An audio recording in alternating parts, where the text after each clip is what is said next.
அந்த காட்டுல ஒரு நாள் காலையில இருந்தே காத்து வீசிக்கிட்டு இருந்தது. நேரம் போக போக காத்தோட வேகமும் அதிகமாச்சு. காட்டுல இருந்த மரங்கள் எல்லாமே கீழே வீற மாதிரி காத்துல ஆடிக்கிட்டே இருந்ததால அங்க இருந்த பறவைகள் எல்லாம் ரொம்ப பயத்துல இருந்தாங்க. சோனா குருவியும் தன்னோட கூட்டுல பயந்துகிட்டே உட்கார்ந்து இருந்துச்சு. நேத்தே நம்ம வீட்டை கட்டியிருக்கணும், வீட்டை கட்டாதால இந்த காத்துல முட்டைய வச்சுக்கிட்டு பயந்துகிட்டே இருக்க வேண்டியிருக்கு. இப்படி பேசிக்கிட்டே குடிஞ்சு கூட்ட பாத்துச்சு. சோனா குருவி கூட்டுல முட்டை இல்ல. ரொம்ப வேகமா காத்து வீசினதால முட்டை கூட்டுல இருந்து கீழே விழுந்து உடைஞ்சு போயிருந்தது. கடவுளே, என் முட்டை எங்க? இங்கதானே இருந்தது, இப்ப கூட பார்த்தேனே. இப்படி புலம்பிக்கிட்டே இருந்த சோனா எதர்ச்சியா கீழே விழுந்து உடஞ்சு கிடந்த முட்டைய பாத்துருச்சு. இத பார்த்த உடனே அதுக்கு இதயமே நின்னுடு போல ஆயிடுச்சு. என்னோட முட்டை உடஞ்சிடுச்சு, என்னோட முட்டை உடஞ்சிடுச்சு. என்னால என் முட்டைய பாதுகாக்க முடியாம போயிடுச்சு. என் குழந்தைய பத்தி என்னென்னவோ கனவு கண்டுகிட்டு இருந்தனே, அந்த குழந்தை என்ன பார்க்காமலேயே இறந்து போயிடுச்சு. சோனா குருவி இப்படி தனக்கு தானே பேசிக்கிட்டு ரொம்ப நேரம் அழுதுகிட்டே இருந்தது. பிறகு கொஞ்ச நேரத்துக்கு அப்புறம் வேகமா வீசிக்கிட்டு இருந்த காத்து கொஞ்சம் கொஞ்சமா நின்றுடுச்சு. அழுதுகிட்டே இருந்த சோனாவும் தன்னோட கூட்டுல அப்படியே தூங்கிடுச்சு. மறுநாள் பொழுது விழுந்துச்சு. காலையில சோனா குருவி தூக்கத்துல இருந்து எழுந்திருச்சு. இருந்தாலும் அது மனசு உடைஞ்சு போன முட்டைய பத்தியே நினைச்சுக்கிட்டு இருந்தது. கொஞ்ச நேரம் கழிச்சு தண்ணீர் குடிக்க நதி பக்கம் பறந்து போச்சு. நதி பக்கம் போய் தண்ணீர் குடிச்ச சோனா குருவி அங்கேயே கொஞ்ச நேரம் சோகமா உட்கார்ந்து இருந்துச்சு. சிறிது நேரம் போன உடனே சோனா குருவி எதார்ச்சியா நதிய பார்க்க அந்த நதியில முட்டை ஒண்ணு மிதந்து வந்தது. பாவம், இது எந்த குருவியோட முட்டையோ, தண்ணீர்ல விழுந்ததால உடையாம இருக்கு. என்னோட முட்டை உடைஞ்சு போனதால்தான் கடவுள் இந்த முட்டையை என் கண்ணுல காமிச்சிருக்காரு. இத நம்ம எடுத்துக்கிட்டு போய் பாதுகாப்பா வச்சுப்போம். இப்படி யோசிச்ச சோனா குருவி முட்டையை எடுத்துக்கிட்டு தன் கூட்டை நோக்கி பறந்து போச்சு. இது எந்த குருவியோட முட்டையோ, ஆனா எனக்கு என்னமோ என் முட்டை மாதிரியே ஒரு உணர்வு இருக்கு. இத நான் பத்திரமா பாத்துப்பேன். நாளைக்கு பாதுகாப்பான ஒரு வீட்டை கட்டி ஆகணும். இந்த முட்டையையும் காத்துல கீழே விழுந்து உடைய விட்டுற கூடாது. சோனா குருவி இப்படி யோசிச்சுக்கிட்டு இருக்கும் போது கிளி அங்க வந்துச்சு. வந்த கிளியும் அழுதுகிட்டு இருந்தது. கிளி சகோதரி, ஏன் அழுதுகிட்டு இருக்க? சோனாக்கா, நீங்க கொடுத்து வச்சவங்க. நேத்து வீசின காத்துல உங்க கூட முட்டையும் பாதுகாப்பாவே இருக்கு. ஆனா என் கூட நேத்து வீசின காத்துல கீழே விழுந்துடுச்சு. அதுல இருந்து முட்டையும் உடைஞ்சு போச்சு. கிளி, நான் உங்ககிட்ட ஒரு விஷயம் சொல்லுவேன், யார்கிட்டயும் சொல்ல மாட்டியே? சும்மா சொல்லுக்கா. நீங்க சொல்லாதன்னு சொன்னதுக்கு அப்புறம் நான் யார்கிட்டயும் சொல்ல மாட்டேன். நேத்து வீசின காத்துல என் முட்டையும் உடைஞ்சு போச்சு. அப்படியா? அப்ப இந்த முட்டை? இது இன்னைக்கு நான் தண்ணீர் குடிக்க நதி பக்கம் போனேன். அப்ப இந்த முட்டை தண்ணீர்ல மிதந்து வந்தது. அப்படியே விட மனசு இல்ல, என் குட்டிக்கு எடுத்துக்கிட்டு வந்துட்டேன். இது என்ன செய்ய போறீங்க? என்ன செய்ய போறீங்களா? பாதுகாத்து இதுல இருந்து வர குழந்தைய என் குழந்தையாவே வளர்க்க போறேன். எந்த குருவியோட முட்டையையும் நீங்க வளர்த்தா சரியா வருமா? அப்புறம் இந்த விஷயம் குழந்தையோட அம்மாவுக்கு தெரிஞ்சுட்டா? அதனாலதான் உன்கிட்ட சொன்னேன், யார்கிட்டயும் சொல்லாத. அக்கா, குழந்தை பிறந்ததுக்கு அப்புறம் எப்படி இருந்தாலும் தெரியதானக்கா போகுது. முடிஞ்ச வரைக்கும் குழந்தைய யார் கண்ணிலும் படாம வளர்ப்பேன். ஒருவேளை இந்த குழந்தையோட அம்மாவுக்கே தெரிஞ்சுட்டா, அதை நினைச்சாதான் எனக்கு ரொம்ப கவலையா இருக்கு. அக்கா, கவலைப்படாதீங்க. நதியோட போன முட்டை அப்படியே போக வேண்டியது தானே. அது ஏன் உங்க கண்ணுல படணும்? அது உங்களுக்கு கிடைக்கணும் தானே. இத கடவுள் உங்க கண்ணுல காட்டியிருக்காரு. கடவுள் மேல பாரத்தை போடுங்க, எல்லாமே நல்லதாவே நடக்கும். அப்புறம் நான் மரக்கட்டை, குச்சி இதையெல்லாம் கொண்டு வந்து ஒரு வீடு கட்டலாம்னு இருக்கேன். நீங்களும் வரீங்களா? நானும் வரேன். எவ்வளவு காத்து வீசினாலும் அசையாம இருக்கிற மாதிரி உறுதியான வீடை நானும் கட்டணும். ஏன்னா இந்த முட்டையை நான் காத்துக்கு பலி கொடுக்க விரும்பல. இப்படி சொல்ல சோனா கிளி கூட சேர்ந்து வீடு கட்ட தேவையான பொருட்களை சேகரிக்க போச்சு. பிறகு சாயங்காலம் வீடு கட்ட தேவையான பொருட்களை எல்லாம் எடுத்துக்கிட்டு சோனா குருவி தன்னோட கூட்டுக்கு வந்துச்சு. என் செல்லமே, முட்டைய விட்டு நீங்க வர போறீங்க. அம்மா உங்களுக்காக எந்த காத்துலயும் அசைஞ்சு கொடுக்காத வீட்டை கட்ட போறேன். நீங்க வெளியே வந்ததும் நம்ம 2 பேரும் இந்த வீட்டுல ஜாலியா இருக்கலாம், என்ன? அன்னைக்கு ராத்திரி ஆச்சு.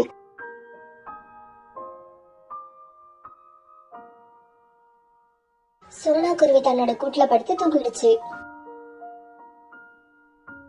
மறுநாள் பொழுது விழுந்துச்சு. காலையிலேயே சீக்கிரமா கண் விழிச்ச சோனா குருவி எடுத்துக்கிட்டு வந்த பொருட்களை வச்சு ஒரு அழகான வீட்டை கட்டுச்சு. அந்த முட்டையை எடுத்துக்கிட்டு போய் வீட்டுக்குள்ள பாதுகாப்பா வச்சது. முட்டையை இப்படி பாதுகாப்பா வச்சதுக்கு அப்புறம் தனக்கான உணவை தேட வெளியே பறந்து போச்சு. இப்படி உணவு தேட போன இடத்துல சோனா குருவி கோரிக்காகத்த பாத்துச்சு. சோனா, நேத்து கிளிய பார்த்தேன். அதோட முட்டை நேத்து வேகமா வீசின காத்துல கீழே விழுந்து உடைஞ்சிருச்சான். என்கிட்ட சொல்லிட்டு அழுதுச்சு. ஆமா, உன் முட்டை என்னாச்சு? இருக்கா இல்ல உடைஞ்சிருச்சா? என் முட்டைய நான் காப்பாத்திட்டேன். நான் முட்டை மேலேயே உட்கார்ந்து இருந்ததால அது தப்பிச்சிடுச்சு. சரி, எனக்கு நேரம் ஆகுது, நான் கிளம்புறேன். இப்படி சொன்ன சோனா தன்னோட வீட்டுக்கு போச்சு. சோனா குருவி எந்த நாளுக்காக ரொம்ப ஆவலா காத்துக்கிட்டு இருந்துச்சோ அந்த நாளும் வந்தது. சோனா குருவி பாதுகாத்த முட்டையில இருந்து ஒரு குழந்தை வெளிவந்துச்சு. அத பார்த்துட்டு சோனா குருவி ரொம்ப சந்தோஷப்பட்டுச்சு. அது ஒரு குல்குல் பறவையோட குழந்தை. அது சோனா குருவிய தன்னோட அம்மானே நினைச்சிடுச்சு. எனக்கு நதியில இருந்து கிடைச்சது ஒரு குல்குல் குருவியோட முட்டை போல இருக்கு. இந்த குழந்தைய யார்கிட்டயும் காட்டவே கூடாது. அம்மா, என்னோட அம்மா, நீங்க ரொம்ப அழகான அம்மா. என்னோட உயிரி, உனக்காக தாண்டி அம்மா இவ்வளவு நாள் காத்திருந்தேன். நீயும் ரொம்ப அழகா இருக்குடி என் செல்லமே. இப்படி சொன்ன சோனா குழந்தைய இழுத்து அணைச்சுக்கிச்சு. நீங்க வீட்லயே இருங்க, நான் போய் உங்களுக்காக இனிப்பான பழங்களை கொண்டு வரேன். இப்படி சொன்ன சோனா குருவி பழங்களை கொண்டு வர வெளியில போச்சு. இப்படி போன சோனா குருவி நல்ல சுவை முகிந்த செரி பழங்களை தன் குழந்தைக்காக தேடி கண்டுபிடிச்சது. அதை எடுத்துக்கிட்டு கிளம்ப போறப்ப கோரிக்காக அங்க வந்துடுச்சு. சோனா, எப்படி இருக்க? உன்னை பார்க்கவே முடியல. நான் நல்லா இருக்கேன். சரி, நான் கிளம்புறேன். இரு இரு, ரொம்ப நாளைக்கு அப்புறம் பாத்திருக்கோம். கொஞ்சம் பேசலாம்னு பார்த்தா இப்படி அவசரப்படுறியே. சரி, சாப்பிட்டான சரி பழங்களை எடுத்துட்டு போறத பார்த்தா உனக்கு குழந்தை பிறந்திருக்குன்னு நினைக்கிறேன். சோனா குருவிக்கு கோரிக்காகத்துக்கிட்ட என்ன சொல்றதுனே தெரியல. வந்து வந்து இன்னும் பிறக்கல. என்ன, இவ்வளவு நாள் ஆகி முட்டையில இருந்து குழந்தை வெளியே வரலையா? ஆச்சரியமா இருக்கே. நீங்க ஆச்சரியப்பட்டுக்கிட்டே இருங்க, எனக்கு கொஞ்சம் வேலை இருக்கு. இப்படி சொன்ன சோனா குருவி பழங்களை எடுத்துக்கிட்டு தான் வீட்டுக்கு பறந்து போச்சு. இந்த சோனா ஏன் முட்டைய பத்தி பேசினாலே சரியா பதில் சொல்ல மாட்டேங்கிற? அவசர அவசரமா இடத்த காலி பண்ணிட்டு ஓடுறாளே.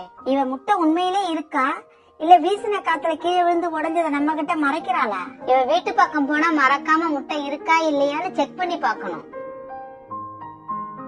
வீட்டுக்கு போன சோனா குருவி குழந்தைக்கு பழங்களை கொடுக்க அது சாப்பிட்டுச்சு. சோனா அது மேல உயிரையே வச்சிருந்தது. இப்படியே சில நாட்கள் நகர்ந்துச்சு. பிறகு ஒரு நாள் கோரிக்காகவும் காலுக்காகவும் சோனா குருவி வீட்டு வழியா பறந்து போனப்ப ஜன்னல் வழியா குல்குல் பறவையோட குழந்தை உள்ள இருக்கிறத கோரிக்காகவும் பார்த்துட்டு உடனே திரும்பி வந்தாங்க. காலு, இங்க பாரு, சோனா குருவி வீட்டுல குல்குலோட குழந்தை ஒண்ணு இருக்கு. இது எப்படி? அப்ப கிளியோட முட்டை காத்துல கீழே விழுந்து உடைஞ்ச மாதிரி சோனா குருவி முட்டையும் உடைஞ்சுதான் போயிருக்கணும். சோனா குருவி குல்குலோட முட்டையை எங்கிருந்து திருடி எடுத்துக்கிட்டு வந்திருக்கா. இந்த விஷயம் எனக்கு தெரியக்கூடாதுன்னு தான் முட்டைய பத்தி நான் கேக்குறப்பெல்லாம் தடுமாறி தடுமாறி பதில் சொல்லியிருக்கா போல இருக்கு. சரி கோரி, கிளம்புவோமா? உங்க அம்மா வீட்டுக்கு இப்ப போனாதான் இருட்டத்துக்குள்ள வீடு திரும்ப முடியும். காலேஜ், எங்க அம்மா வீட்டுக்கு போற ப்ரோக்ராம் இப்ப கேன்சல். இப்ப அதை விட முக்கியமானது குல்குல்ல போய் பார்த்து இந்த குழந்தைய பத்தி விசாரிக்கணும். கோரி, இதனால உனக்கு என்ன கிடைக்க போகுது? இந்த சோனா இவ்வளவு நாள நல்லவ மாதிரி வேஷம் போட்டுக்கிட்டு இருந்தால, அவ்வளவு ஒரு திருடினாலும் இந்த காட்டுக்கே தெரிய வைக்கணும். நீங்க வீட்டுக்கு போங்க, நான் குல்குல் பறவைய பார்த்து விசாரிச்சுட்டு வரேன். இப்படி சொன்ன கோரி குல்குல பார்க்க பறந்து போச்சு. குல்குல் தங்கச்சி, நீ என்ன தனியாவா இருக்கிற? உனக்கு கணவர் குழந்தைலாம் இல்லையா? என்ன சொல்றது கோரி அக்கா, 2 வாரத்துக்கு முன்னால என் கணவர் இறந்துட்டாரு. என்கிட்ட இருந்த ஒரு முட்டைய தான் என் எதிர்காலமா நினைச்சுக்கிட்டு இருந்தேன். அந்த முட்டையும் காணாம போயிடுச்சு. உன் முட்டையை திருடினவங்கள நான் யாருன்னு சொன்னா நீ அவங்கள என்ன செய்வ? என் முட்டைய யாரும் திருடல, அது காத்துல இந்த நதியில விழுந்துடுச்சு. நதியில போய் நம்மளால தேட முடியுமா? அதனால என் தலைவிதி அவ்வளவுதான் நினைச்சு விட்டுட்டேன். இங்க பார், ஓ முட்டை ஆத்துல விழுந்துச்சோ கிணத்துல விழுந்துச்சோ அத பத்தி எனக்கு கவலை இல்ல. இப்ப அந்த முட்டையில இருந்து குழந்தை பிறந்து வளர்ந்துகிட்டு இருக்கு, அதுவும் ஒரு குருவி வீட்டுல. ஏன் கூட வா, அந்த குருவி வீட்டை காட்டுறேன். கையோட நீ அந்த குழந்தைய அழைச்சுக்கிட்டு வந்துடலாம். நீ என்ன சொல்ற? கோரி அக்கா, நீங்க சொல்ற மாதிரி என் குழந்தை உயிரோட இருந்தா எனக்கு அதை விட வேற சந்தோஷமே கிடையாது. அப்படியே வெயிட் பண்ணிட்டு இருக்க, கிளம்பு இப்பவே. கோரிக்காக அந்த குழந்தையோட அம்மாவை அழைச்சுக்கிட்டு பறந்து வந்துச்சு. அம்மா அம்மா, நீங்க வெளியில போன உடனே ஒரு காக அங்கிளும் ஒரு காக ஆண்டியும் இந்த ஜன்னல் வழியா என்ன பார்த்து ஏதோ பேசிக்கிட்டு இருந்தாங்கம்மா. எனக்கு ரொம்ப பயமாயிடுச்சு. இனிமே நீங்க வெளியில போனா ஜன்னலையும் சாத்திட்டு போங்கம்மா. இது கண்டிப்பா காலும் கூரியுமா தான் இருக்கும். கடவுளே, நான் யாருக்கு தெரியக்கூடாதுன்னு நினைச்சேனோ அவங்களுக்கே தெரிஞ்சிருச்சு. சோனா இப்படி சொல்லிக்கிட்டு இருக்கும் போதே வாசல் கதவை யாரோ தட்டுற சத்தம் கேட்டுச்சு. இந்த சமயத்துல யார் வந்திருக்கிறது? என் குழந்தைய மட்டும் யாராவது வாங்க வந்திருந்தா அதுக்கப்புறம் நான் உயிரோடவே இருக்க மாட்டேன். இப்ப மறுபடியும் கதவை தட்டுற சத்தம் கேட்டது. சோனா, கதவை தர. உன்னையும் உன் குழந்தையும் பார்க்க யாரோ வந்திருக்காங்க. சோனாவுக்கு இப்ப எல்லாமே புரிஞ்சிருச்சு. குழந்தைய தூக்கி தான் நெஞ்சோட அணைச்சுக்கிச்சு. இப்ப மறுபடியும் கதவை தட்டினாங்க. சோனா, இப்ப கதவை திறக்கலன்னா கதவை உடைச்சுக்கிட்டாவது உள்ள வந்துருவோம். சோனா அழுதுகிட்டே கதவு திறக்க போச்சு. இந்த சோனா குருவி ஒரு பக்கா திருடி. குல்குல், உன் முட்டையை திருடினது இவதான். நான் கேக்குறப்பெல்லாம் இன்னும் முட்டையில இருந்து குழந்தை வெளிவரலன்னு சொல்லிக்கிட்டே இருந்தா. எனக்கு அப்பவே சந்தேகம், இவன் நல்லவளா இருந்தா குழந்தைய பத்தி எல்லாருக்கிட்டையும் சொல்லிருக்கணும்ல. இந்த குழந்தைய பத்தி நான் யாருக்கிட்டயும் சொல்லல, அது உண்மைதான். ஆனா இந்த முட்டையை நான் திருநங்கிறது போய். ஒரு நாள் நான் தண்ணீர் குடிக்க நதி பக்கம் போனப்ப இந்த முட்டை தண்ணீர்ல மிதந்து வந்துச்சு. அதை எடுத்து வந்து நான் பாதுகாத்து வச்சிருந்தேன். குல்குல் சகோதரி, நான் சொல்றத நம்பு. நான் எதை வச்சு உன்னை நம்புறது? நீ உண்மையா இருந்திருந்தா இந்த குழந்தையோட அம்மாவை தேடி இருக்கணும். இந்த குழந்தை பிறந்த உடனே இது ஒரு குல்குல் பறவையோட குழந்தைன்னு உனக்கு தெரியும்ல. அப்பவே மற்ற பறவைகள் கிட்ட சொல்லியாவது அதோட அம்மாவை தேட சொல்லி இருக்கணும். இந்த குழந்தையோட அம்மா எப்படி எல்லாம் கஷ்டப்படுவாங்கன்னு கொஞ்சமாவது நினைச்சு பாத்தியா? என் நிலைமைய ஒரு நிமிஷம் யோசிச்சு பாருங்க. இந்த முட்டையை எடுத்து வந்ததுல இருந்து ஒவ்வொரு நிமிஷமும் இதை என் உயிரா பாதுகாத்தேன். இந்த குழந்தைய யாராவது என்கிட்ட இருந்து பறிச்சிருவாங்களோங்கிற பயத்துலதான் இந்த குழந்தைய பத்தி நான் யாருக்கிட்டையும் சொல்லல. அம்மா, இவங்கெல்லாம் யாரு? எதுக்கு உன்கிட்ட சண்டை போடுறாங்க? என் உயிரை உன்னை என்கிட்ட இருந்து பிரிக்க பாக்குறாங்க. இந்த கோரி அக்காவுக்கு நான் சந்தோஷமா இருக்கிறதே பிடிக்காது. குல்குல் சகோதரி, தயவு செஞ்சு இந்த இடத்த விட்டு போயிடுங்க. இந்த குழந்தை இல்லைன்னா நான் உயிரோடவே இருக்க மாட்டேன். என்ன குல்குல், அவ சொல்ற கதையெல்லாம் கேட்டுக்கிட்டு நிக்கிற? குழந்தைக்கு நீ தானே உண்மையான அம்மா. போய் குழந்தைய அவகிட்ட இருந்து பிடுங்குவியா, அதை விட்டுட்டு வேடிக்கை பாக்குற? கோரி இப்படி சொன்ன உடனே குல்குல் சோனா கிட்ட இருந்து குழந்தைய பறிச்சுச்சு. ஆன்ட்டி, என்ன விடுங்க. ஆன்ட்டி, என்ன விடுங்க. எங்க அம்மா கிட்ட இருந்து நான் வரமாட்டேன். எங்க அம்மா இல்லாம நான் வாழவும் மாட்டேன். அது உங்க அம்மா இல்ல, உன்னை உங்க அம்மா கிட்ட இருந்து திருடிக்கிட்டு போன திருடி. இதுதான் உன்னோட உண்மையான அம்மா. இப்படி சொல்லி சிச்சுவை தூக்கிட்டு கோரிக்காகவும் குல்குலும் பறந்து போனாங்க. என் குழந்தை என்னை விட்டு போயிடுச்சு. என் குழந்தை என்னை விட்டு போயிடுச்சு. என் குழந்தை இல்லாம நான் எப்படி உயிரோட இருப்பேன்? கடவுளே, என் குழந்தைய என்கிட்ட கொடுத்துடு. இப்படி ராத்திரி பூரா சோனா குருவி அழுதுகிட்டே இருந்தது. மறுநாள் பொழுது விழுந்துச்சு. இங்க பாரு, அம்மா உனக்காக எவ்வளவு இனிப்பான திராட்சை பழம் கொண்டு வந்திருக்க. சாப்பிடு செல்லம். நான் சாப்பிட மாட்டேன். எனக்கு எதுவும் வேணாம். எங்க அம்மா தான் எனக்கு வேணும். எனக்கு இங்க இருக்கவே பிடிக்கல. எங்க அம்மா கிட்ட கொண்டு போய் என்னை விட்டுடுங்க. குல்குல் எவ்வளவோ எடுத்து சொல்லியும் சிச்சு அதை கேட்கவே இல்லை. குல்குல் எடுத்து வந்த பழங்களை சாப்பிடவும் இல்லை. என் உயிரே, நான் தான் உன்னோட உண்மையான அம்மா. நீ முட்டையில இருந்தப்ப பலமா வீசின காத்துல அந்த முட்டை ஆத்துல விழுந்துருச்சு. ஆத்துல விழுந்த முட்டை எப்படியோ சோனா குருவிக்கு கிடைச்சி நீ அங்க பிறந்துட்ட. மத்தபடி நான் தான் உன்னோட அம்மா, நீ என்னோட குழந்தை. நான் இந்த உலகத்துல முதல்ல கண்ணை திறந்து பார்த்தது எங்க அம்மாவை தான். அந்த கண்ணுல எவ்வளவு அன்பு தெரியுமா இருந்தது? அந்த அன்பை உங்க கண்ணுல என்னால பார்க்க முடியல. நீ என்ன உன்னோட மனசுல அம்மானு ஏத்துக்கிட்டீனா அதே அன்பு என் கண்ணுலயும் தெரியும். உங்களோட முட்டை காத்தால நதியில விழுந்தது. அது அவங்க கையில கிடைச்சது. அங்க போய் நான் பிறந்தது. இது எல்லாத்தையுமே நான் ஏத்துக்கிறேன். ஆனா என்ன பொறுத்த வரைக்கும் அவங்க தான் எனக்கு அம்மா. என்ன நீங்க எங்க அம்மா கிட்ட கொண்டு போய் விடல, சாப்பிடாம இருந்து உயிரை விட்டுருவேன். குல்குல் இதுக்கு மேல என்ன பேசுறதுன்னு தெரியாம மௌனம் ஆயிடுச்சு. கிளி, உனக்கு ஒரு விஷயம் தெரியுமா? தெரியுமா தெரியாதாங்கிறது நீ விஷயத்த சொன்னாதான் தெரியும். சோனா குருவி தன்னோட முட்டை உடைஞ்சதும் குல்குல் முட்டையை திருடி கொண்டு வந்து தன் கூட்டுல வச்சுக்கிச்சு. அந்த முட்டையிலேருந்து குழந்தை பிறந்த உடனே அதை கேள்விப்பட்ட குல்குல் வந்து அந்த குழந்தைய தூக்கிட்டு போயிடுச்சு. இந்த சோனா குருவி நம்ம கிட்ட எல்லாம் நல்லவ மாதிரி வேஷம் போட்டுட்டு உள்ளுக்குள்ள எவ்வளவு பெரிய திருடியா இருக்கான்னு பாத்தியா? என்னது, சோனா குருவி கிட்ட இருந்த குழந்தைய தூக்கிட்டு போயிட்டாங்களா? பாவம் சோனாக்கா, குழந்தைய இழந்து எப்படி தாங்குறாங்களோ. நான் அவங்கள போய் பார்த்து ஆறுதல் சொல்லிட்டு வரேன். இப்படி சொல்லிட்டு கிளி பறந்து போச்சு. என்னடா இது, இந்த கதையை சொன்னா எல்லாரும் சோனாவை திருடிட்டு திட்டுவாங்கன்னு பார்த்தா என்னமோ அவ குழந்தை யாரோ தூக்கிட்டு போன மாதிரி அவளை பார்த்து ஆறுதல் சொல்ல போறாங்க. என்ன செஞ்சாலும் இந்த சோனா எல்லாருக்கும் நல்லவளாவே இருக்காளே, அது எப்படி? சோனா என்னாச்சு? நடந்த எல்லாத்தையும் கேள்விப்பட்டேன். மனசுக்கு ரொம்ப வருத்தமா இருக்கு. எவ்வளவோ முயற்சி பண்ணி பார்த்தேன். குல்குல் தன்னோட குழந்தைய வலுக்கட்டாயமா என்கிட்ட இருந்து தூக்கிட்டு போயிடுச்சு. இது எல்லாத்துக்குமே காரணம் இந்த கோரியாக்கா தான். நான் அவங்களுக்கு என்ன கெடுதல் செஞ்சனோ தெரியல. எப்பவும் என்னையே குறி வச்சுக்கிட்டு இருக்காங்க. சோனாக்கா, நடக்கிறது எல்லாம் நன்மைக்கேன்னு நினைச்சுக்க. குல்குலுக்கு இதுதான் குழந்தைன்னு தெரியாம இருந்தா நீங்க அதை பயந்து பயந்துதான் வளர்க்கணும். ஆனா இதுக்கப்புறம் நீங்களும் அந்த குழந்தையும் ஒன்னா சேர்ந்தா யாருக்கும் பயப்பட தேவையில்ல. கிளி தங்கச்சி, நீ சொல்றாப்ல நானும் சிச்சுவும் மறுபடியும் ஒன்னா சேருவோமா? கண்டிப்பா. உங்க 2 பேரோட அன்பு உண்மையானதா இருந்தா அந்த அன்பே உங்களை சேர்த்து வைக்கும். அதுக்காக நீங்க இப்படி அழுதுகிட்டே சாப்பிடாம இருக்காதீங்க. இந்த பழங்களை சாப்பிடுங்க. இல்ல, என் குழந்தைய பார்க்காம தண்ணி கூட நான் குடிக்க மாட்டேன். அக்கா, நீங்க செய்யறது பைத்தியக்காரத்தனம். உங்க உடம்புல தெம்பு இருந்தாதான் எதையும் சாதிக்கலாம். கிளி இப்படி பேசிக்கிட்டு இருக்கும் போதே சோனா குருவி மயக்கம் போட்டு விழுந்துடுச்சு.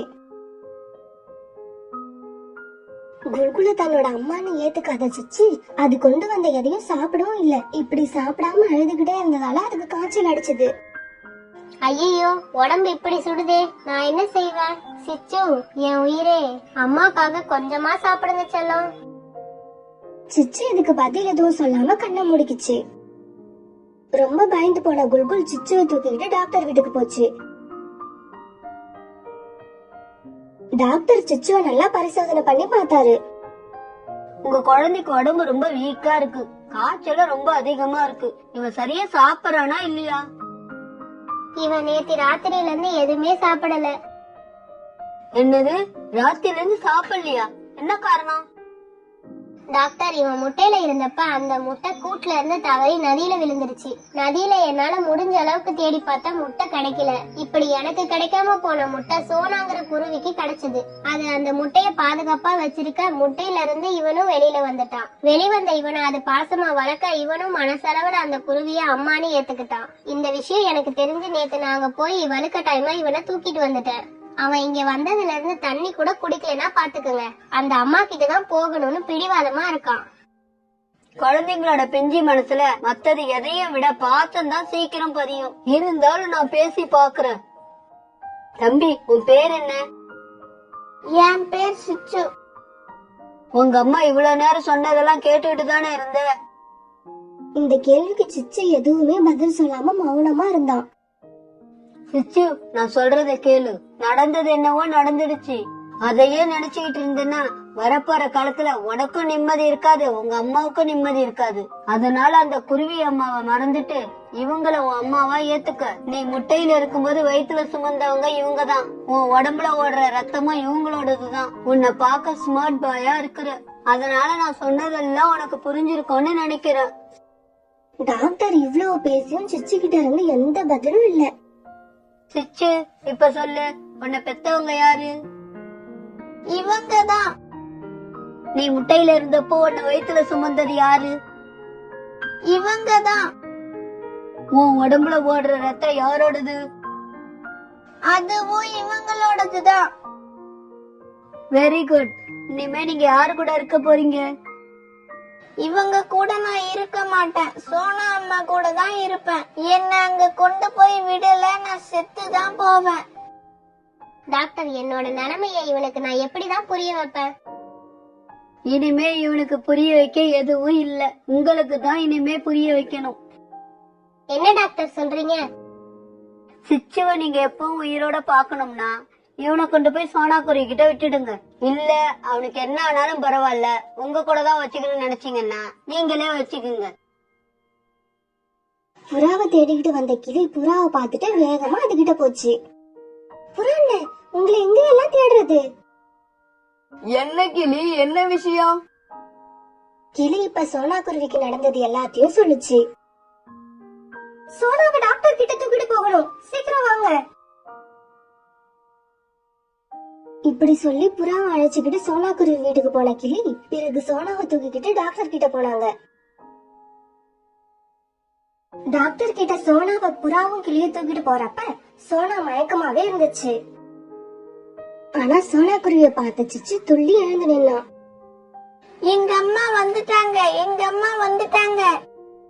சிச்சுவோட சத்தத்தை கேட்டு கண் விழிச்ச சோனா குருவி அவனை தாவி வந்து அணைச்சுக்கிச்சு. செல்லம், என் உயிரை எப்படிடா இருக்க? அம்மா, இனிமே உன்னை விட்டு நான் எங்கேயும் போகவே மாட்டேம்மா. அப்படியும் யாராவது நம்மள பிரிக்க நினைச்சா நம்ம இங்கேயே செத்து போயிடுவோம்மா. இல்ல இல்ல, இங்க யாரும் சாக தேவையில்ல. சிச்சி எனக்கு பிறந்தவன், அதனால அவன் எனக்கு சொந்தமானவன்ற நினைப்பு தான் என்கிட்ட இருந்தது.